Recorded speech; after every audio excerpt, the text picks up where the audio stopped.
What's up guys, welcome to this POV review by AutoTopNL. My name is Max and we are here today with this very cool brown Mercedes E-Class. It's an E350d, so the V6 diesel version, competitor to the BMW 530d of course. And well, we are here to test it, to drive it, and usually I tell you all this stuff about the car, about the spec we have, but Mercedes didn't include a spec sheet. So I thought let's take this little booklet and just look at the car and just I'll point out some stuff about this car and we can look it up in the booklet. You know, what it's called and which package it's part of. So we have the E350d. Where are you? Here we are. Diesel V6 3 liter with the 9G Tronic gearbox, so the 9-gear automatic, 620 newton meters of torque, 258 horsepower, and that torque especially available from 1600 rpm.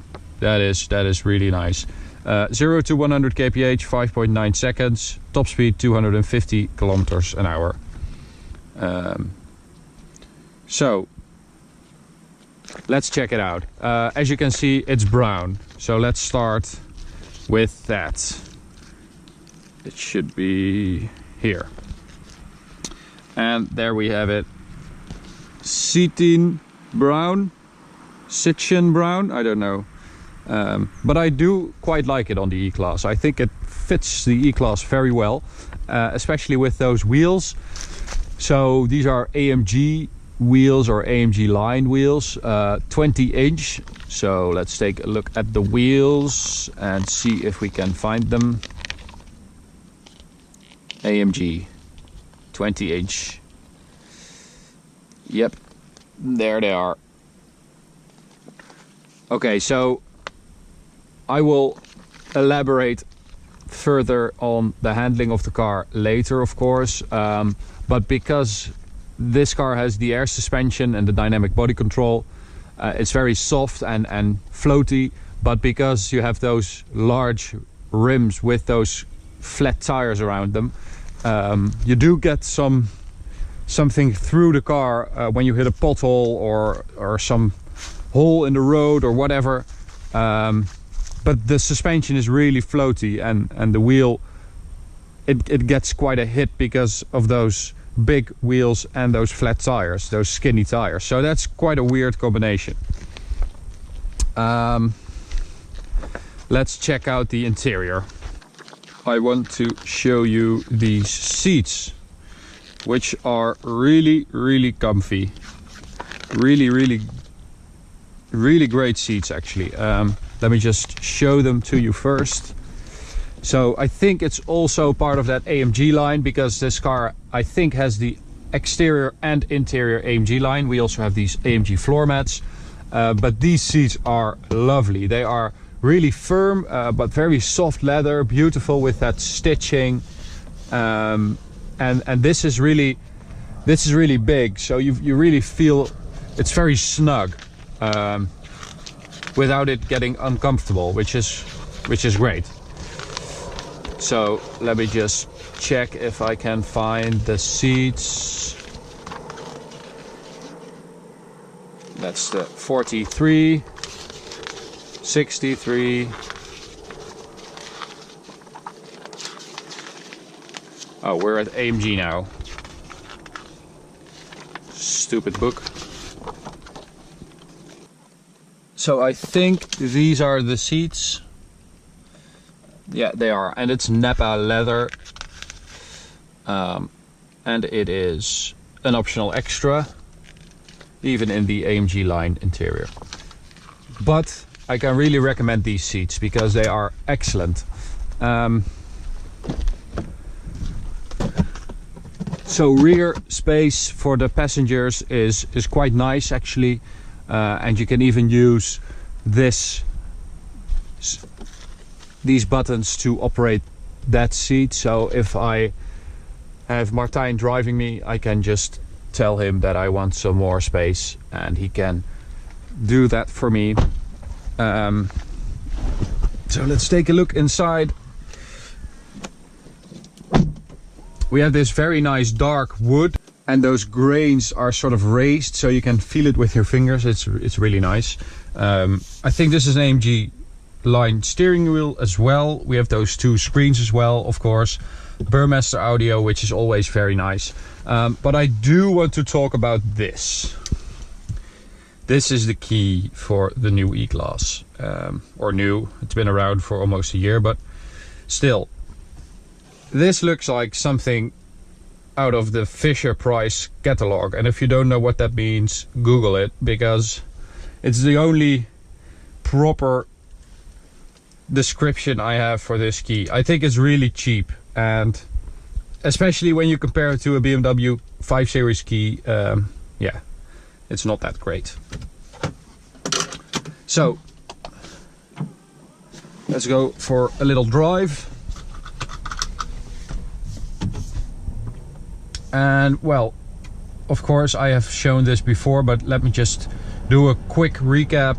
I can use these touch sensitive buttons to operate this little menu, and I can change everything in this dial. So I can choose the style of dials I want. So this is progressive, this is progressive, this is classical, and we have sporty as well. So let's go for classical. Then I can use this to choose what should go in this dial. So right now it's a rev counter, but I can use the navigation in there, or the eco stuff, or the driving information, and well, I can practically do everything from here, which is really nice. So let's take it for a drive. We have that 3-liter V6 diesel in the front, which is the old engine from the previous E-Class actually. The E220 we drove a couple of months ago had a new 4-cylinder engine, which had an all new aluminium block, I believe. But this just came from the old E-Class, and I think that's noticeable sometimes because it can be quite, you know, diesely. It's not very sophisticated, and I think, you know, that E220 was even worse, because that would really be a bit rattly sometimes, and this is a lot smoother. But still, I think, you know, compared to a 530d, the drivetrain of a 530d BMW is much smoother. It feels better, the gearbox is better, the engine is better. Because of course that's the main competitor to this car. I think the Audi A6 has been around for a while, and I don't think that the Audi A6 can compete with the BMW 5 Series and this Mercedes E-Class at this point. That may be why it's been a while since there is a new A6, because they are very busy at Audi figuring out how to match the BMW and the Mercedes, because the level of these cars is really ridiculous. It's gone from sort of a large saloon, larger version of the 3 Series or a C-Class to really mini versions of a 7 Series and an S-Class. And especially this E-Class with that air suspension, that super comfortable setup, it really feels like a miniature S-Class. And I think that is also why you should really go for this E350, although it is quite a bit more expensive than the E220d. That smoothness of the V6 diesel compared to the rattly 4-cylinder diesel is just, it's worth it. So handling wise, it's really floaty, it's very comfortable, it doesn't really pretend to be sporty at all. I mean, I can switch this to Sport Plus and everything will firm up, and the gearbox will be a bit more alert, and the engine is a bit more active, but that's not how you should drive this car. I mean,